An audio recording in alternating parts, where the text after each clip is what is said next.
Anak-anakku sayang, apa kabar? Ibu berharap hari ini kalian baik-baik saja dalam lindungan Tuhan. Kita akan belajar agama Kristen kelas 4 pembelajaran 3.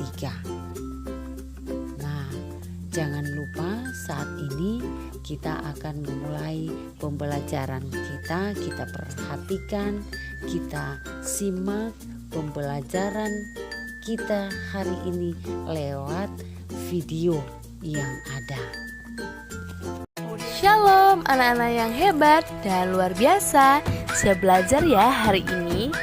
Hari ini kelas 4 akan belajar pembelajaran 3 bertema Allah penolongku yang setia, 2 Raja-Raja 5 ayat 1 sampai 14. Subtema 1, menuliskan ciri-ciri orang yang berpenyakit kusta. Tapi sebelum kita memulai pembelajaran kita ke materi, kita mau berdoa terlebih dahulu. Doa dimulai. Terima kasih Tuhan buat setiap kebaikan-Mu dalam hidup kami. Hari ini kami akan belajar pendidikan agama Kristen. Berkati pembelajaran kami awal sampai akhirnya. Sama-sama kita katakan amin. Tujuan pembelajaran kita hari ini, siswa mengetahui ciri-ciri orang yang berpenyakit kusta.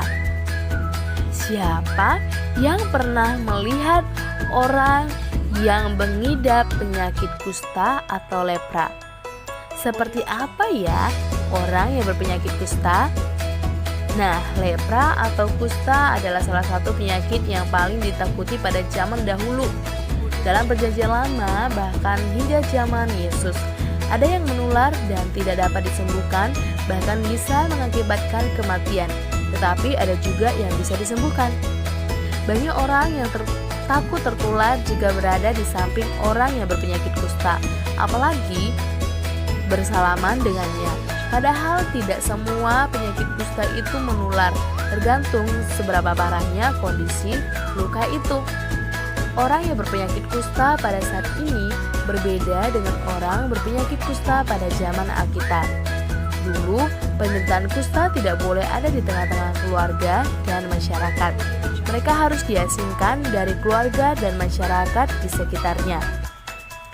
Biasanya, penderita kusta tinggal di gua-gua dengan keadaan yang sangat memprihatinkan.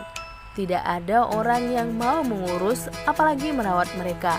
Orang takut mendekati mereka karena kusta dianggap sebagai penyakit kutukan. Tapi berbeda zaman ini. Beberapa kota sekarang pun masih banyak orang kusta yang berkeliaran di jalan-jalan raya. Mereka mengharapkan belas kasihan orang. Ada juga yang masih tinggal bersama keluarganya.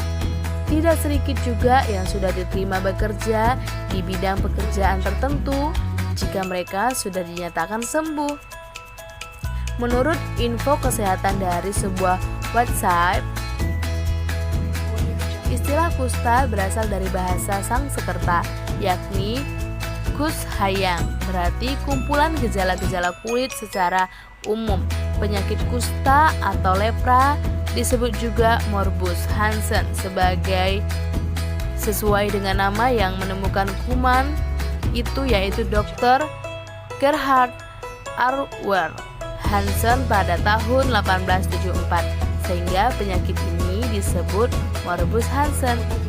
Tanda-tanda penyakit kusta bermacam-macam, tergantung dari tingkat atau tipe dari penyakit tersebut. Berikut adalah tanda-tanda penyakit kusta. A. Ada bercak tipis seperti panu pada badan atau tubuh manusia. Yang B. Pada bercak putih ini awalnya hanya sedikit, tapi lama-lama semakin lebar dan banyak. Yang C. Adanya pelebaran syaraf terutama pada syaraf urnalis, medianus, auricularis, magnus, serta peroneus. Yang ke D. Kelenjar keringat kurang kerja sehingga kulit menjadi tipis dan mengkilat. Yang ke E. Adanya bintil-bintil kemerahan atau leproma nodul yang tersebar pada kulit. Yang ke F, rambut alis rontok.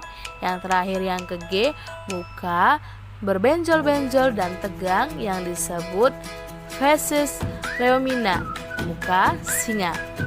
Nah, pertanyaannya bagaimana jika yang sakit kusta itu seorang panglima yang sangat berkuasa.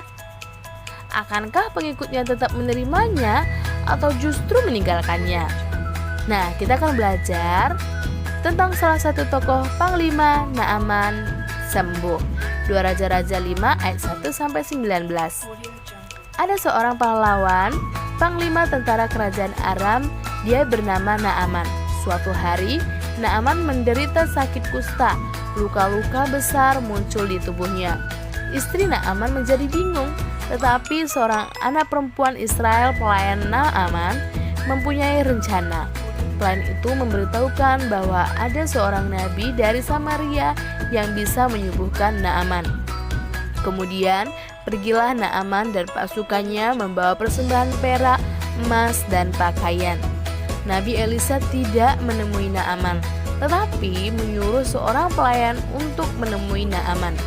Pelayan Nabi Elisa memerintahkan agar Naaman mandi di sungai Yordan selama 7 kali agar sembuh. Tetapi Naaman menjadi marah karena Nabi Elisa tidak mau menemuinya dan mandi di sungai yang kotor. Tiba-tiba para prajurit Naaman memohon agar panglima Naaman mau menaati perintah Nabi Elisa. Akhirnya Naaman pun pergi ke sungai Yordan. Di sungai Yordan, Naaman mandi selama 7 kali. Penyakit kusta yang ada di badan Naaman semua hilang. Naaman telah sembuh. Naaman memberikan hadiah kepada Nabi Elisa karena menyembuhkannya. Tapi Nabi Elisa menolaknya karena Elisa hanya pelayan, Tuhan yang menyembuhkan. Lalu Naaman dan pasukannya kembali pula ke Aram. Dari kisah ini kita belajar bahwa Naaman seorang panglima besar dan bisa mengalahkan banyak musuhnya, ternyata tidak mampu untuk menyembuhkan penyakitnya. Hanya satu yang bisa menyembuhkan penyakit, yaitu Allah. Kisah Naaman ini mengingatkan kita bahwa siapapun kita, sehebat apapun kita tetap membutuhkan pertolongan Tuhan. Orang yang kaya atau miskin, pemerintah atau rakyat, tua dan muda, semua membutuhkan pertolongan Tuhan.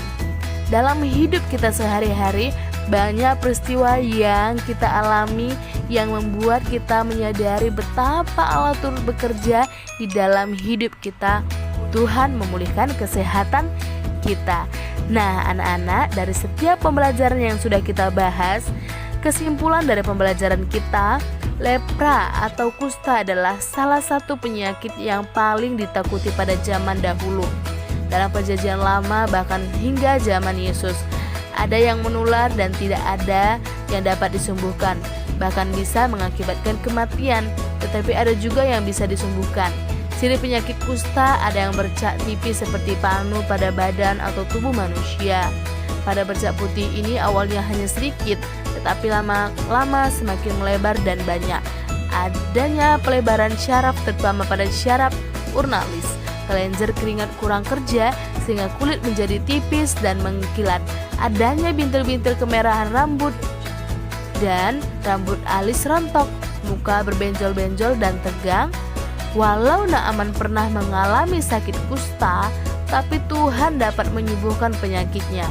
Demikian halnya, Tuhan juga akan selalu menjaga, melindungi, dan menyembuhkan sakit penyakit kita saat kita berserah kepada Tuhan. Nah, anak-anak, sekarang kerjakanlah soal-soal di bawah ini di buku tulismu atau buku paket agama Kristen kamu ya. Pertama, sebutkan ciri-ciri orang yang berpenyakit kusta. Kedua, bukalah buku paket agama Kristen kamu halaman 19-20 bagian B, membaca cerita dan kerjakan soal-soal yang ada di bukumu halaman 19-20 ya. Selamat mengerjakan anak-anak. Oke, kita mau tutup di dalam doa pembelajaran kita. Sekarang kita mau berdoa.